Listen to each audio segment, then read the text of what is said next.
Welcome to our YouTube channel.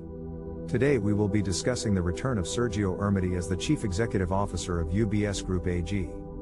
He has been the CEO of UBS once before, and his experience has put him in the ideal position to take on the daunting task of integrating Credit Suisse into the UBS business.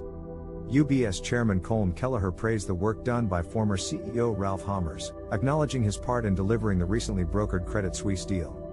Kelleher said the board had been looking for an individual that possessed the experience to lead the new combined entity and handle the difficult integration process.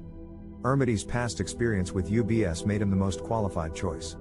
In 2008, UBS was hit with a series of huge losses and investigations that caused the bank to lose its trust from clients and stakeholders. Ermotti was responsible for picking up the bank from this low point and leading it to 2 consecutive years of record profits and returns. He successfully transformed the investment bank by reducing its footprint and managed to achieve a culture change within the bank to regain the trust of its stakeholders. When interviewed about his decision to return to UBS, Ermotti said that the challenge of integrating Credit Suisse was both a call of duty and the next chapter he wanted to write in the bank's history. He made a commitment to do everything in his power to make this transaction a success while minimizing any consequences to the taxpayers in Switzerland.